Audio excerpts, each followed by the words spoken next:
कहीं एक बंदा था जो पार्किंग में आया और गाड़ी के पीछे कुछ करने लगा, तो मुझे लगा पता नहीं क्या कर रहा है, मैं देखूं ज़रा।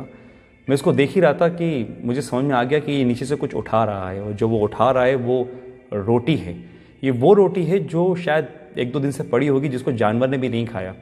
मैं तुरंत नीचे गया और नीचे जाने के बाद मैंने उसको रोका एंड पूछा उससे कि कोई हेल्प चाहिए क्या। उसने मुझे कोई रिप्लाई नहीं करा। मैंने उससे फिर पूछा कोई हेल्प चाहिए क्या दादा। उसने मुझसे बोला कि नहीं कुछ नहीं, मुझे मिल गया। तो उसके हाथ में जो रोटी थी वो बिखर रही थी। मैं सिरे से बता रहा हूँ मैं आपको कि वो 2-3 दिन से पुरानी रोटी होगी कम से कम, मतलब जिसको जानवर ने भी नहीं खाई। वो इतना मजबूर था कि उसको खाने को तैयार था, लेकिन मांगने को तैयार नहीं था। उसने मुझसे कुछ नहीं मांगा। स्टिल मैंने उसको फोर्स करा और मैंने पूछा कि क्या मैं आपकी थोड़ी मदद कर दूँ। उसने चुपचाप से सर हिलाया और मैंने उसको कुछ पैसे दिए। पैसे लेने के बाद उसने मुझे पैसे रिटर्न करने की कोशिश करी। उसने कहा था नहीं मुझे इतने पैसे नहीं चाहिए, 5-10 रुपये बहुत हैं। एंड मुझे समझ नहीं आया। मैं बोला कि ठीक है आप रख लिया, आपके आगे काम आएंगे। बट उसने मुझसे वो पैसे लेने से मना करा। तभी मैंने उसको समझा कर वो पैसे दिए, और फिर वहाँ से मेरे दिमाग में कुछ चीज़ें आई जो मैं आपके सामने शेयर करना चाहता हूँ। कि बात यह है कि वो आदमी बेकारी नहीं था, पहले कुछ काम करता होगा जिसकी वजह से उसका काम छूट गया है, और उसको मांगने में शर्म आई थी या जो भी हुआ वॉट एवर, और वो इतना मजबूर था कि वो सूखी रोटी खाने को तैयार था और लेकिन मांगने को तैयार नहीं था। और ये हालत हमारी जो बन रही है आने वाले टाइम के अंदर, इस पर थोड़ा सा अगर आप सोचो तो ये आपको समझ में आ जाएगा कि कितनी बड़ी प्रॉब्लम हमारे सामने खड़ी है आकर। ये बात तो हो गई मौजूदा हालात की कि आदमी किस हद तक चला गया है। अब मैं इस कहानी को थोड़ा सा और आगे ले जाता हूँ। करते हैं डेविड क्लोरे की। बहुत से लोग जानते हैं डेविड क्लोरे को, लेकिन जो लोग नहीं जानते मैं उनको बता दूं कि 2017 में एक ट्रेलर आया था मूवी का, जिसका मूवी का नाम था ग्रे स्टेट। अब इसमें क्या नया है? नया ये था कि जब ये मूवी रिलीज़ होने वाली थी उसके कुछ टाइम पहले ही डेविड क्लोरे को उसकी वाइफ और उसके बच्चे के साथ गोली मार दी गई। रीज़न रहा होगा कि एक डायरेक्टर को उसकी बेटी और वाइफ के साथ मार दिया जाता है मूवी के रिलीज़ होने से पहले, और वो मूवी नहीं बनती है। ऐसा क्या दिखाना चाहते थे डेविड उस मूवी के अंदर जो 2017 में आनी थी, लेकिन उसका ट्रेलर ज़रूर आया था, और उस ट्रेलर के अंदर ऐसा कुछ दिखाया ज़रूर था जिसमें बताया गया था कि आने वाले टाइम के अंदर लोग एक दूसरे के पास जाने से थोड़ा डरेंगे, यानी कि सोशल डिस्टेंसिंग मेंटेन करेंगे। लोगों को एक घर में कैद कर दिया जाएगा, यानी कि लॉकडाउन होगा। ट्रांसपोर्ट सारी चीज़ें बंद कर दी जाएंगी, और कैश बिल्कुल नहीं होगा। उनके बॉडी में एक चिप इंसर्ट की जाएगी, जो जितने भी ट्रांजैक्शंस होंगे वो सब उस चिप से होंगे। ये तो सिर्फ एक ट्रेलर था जिसमें बताया गया था। बताना तो कुछ और चाहते थे, लेकिन उससे पहले ये मूवी और वो दोनों ही ख़त्म हो गए। 2017 में ही बिल गेट्स ने बोला था कि एक महामारी आने वाली है जिसके लिए हमें तैयार रहना चाहिए। और ठीक 18 अक्टूबर 2019 को बिल गेट्स ने एक मीटिंग में बोला कि अब जो वॉर होगी कंट्रीज़ के बीच में वो मशीन से नहीं होगी, वायरस से होगी। और अभी आप जानते हैं बिल गेट्स को लेके क्या कंट्रोवर्सी चल रही है। आपको लग रहा होगा कि दो वीडियो का आपस में क्या कनेक्शन है। कुछ लोग समझ रहे होंगे, कुछ लोगों को समझ में नहीं आ रहा होगा। तो यहाँ पर एक यू टर्न आता है और मैं आपको ले जाता हूँ 1980 में। 1980 के अंदर एक ऑर्गेनाइजेशन बनी जिसका मेन मकसद था इस पूरी दुनिया में एक पावर होना, यानी कि पूरी दुनिया को एक पावर चलाना। और उस पावर को उन्होंने नाम दिया था न्यू वर्ल्ड ऑर्डर। ऑर्गेनाइजेशन में ज़्यादा लोग नहीं थे, कोई सीक्रेट 100-150 लोग होंगे। और एक बहुत डरावने वाली बात इस ऑर्गेनाइजेशन की ये थी कि वो इस दुनिया की टोटल आबादी को 50 करोड़ में लाना चाह रहे थे, 50 करोड़ में।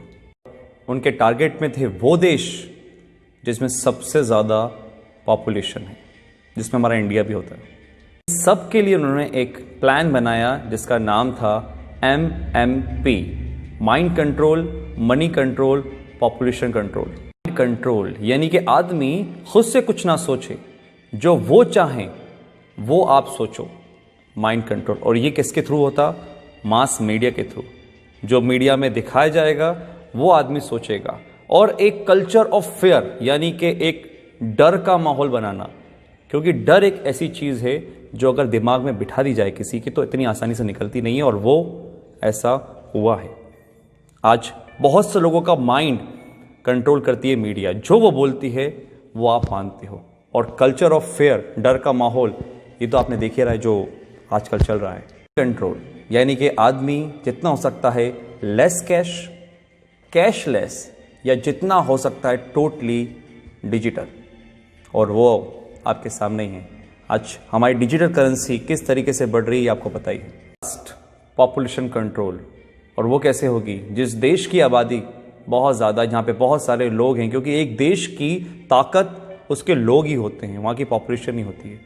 तो उस पॉपुलेशन को कम करना, और आप कम करने का मतलब आई थिंक तो समझ चुके होंगे कि मैं क्या बोलना चाह रहा हूँ। इतनी बड़ी ऑर्गेनाइजेशन चला रहा है, कौन ये सब कर रहा है, ये सब आपको आने वाले टाइम में अंदर पता चल जाएगा।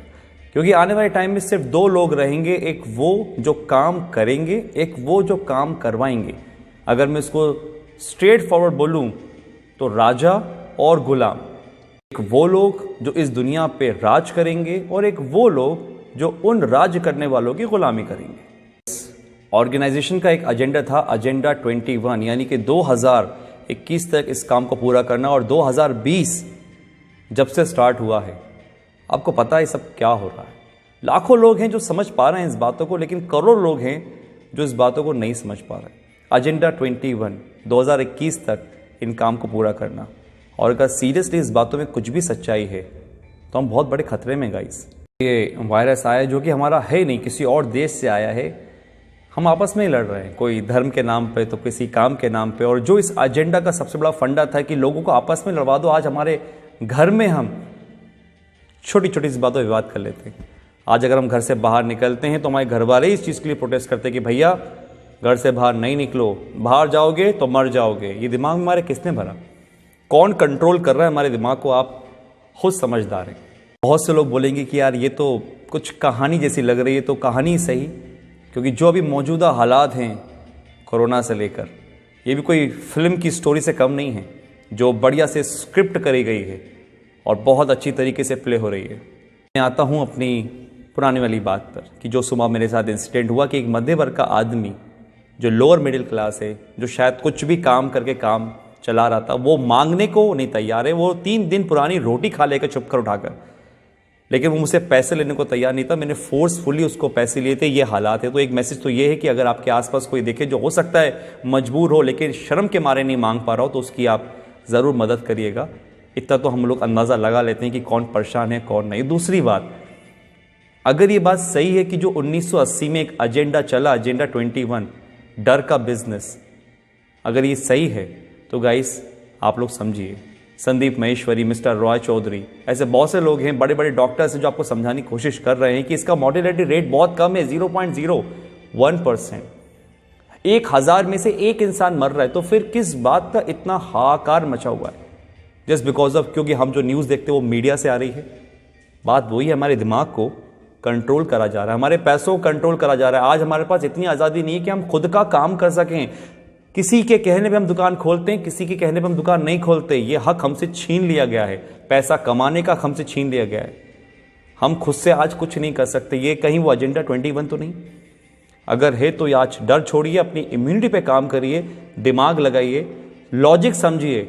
मीडिया क्या बोलती है वो नहीं, आप ये समझिए कि दूसरे जो लोग, लाखों लोग समझ रहे हैं लॉजिकल बात को, उसको पकड़िए, ठंडे दिमाग से सोचिए और फिर फैसला कीजिए कि आपको क्या करना है। आप डरेंगे नहीं तो आप संभल जाएंगे, और अगर आप संभल गए तो ये देश बच जाएगा। Thank you.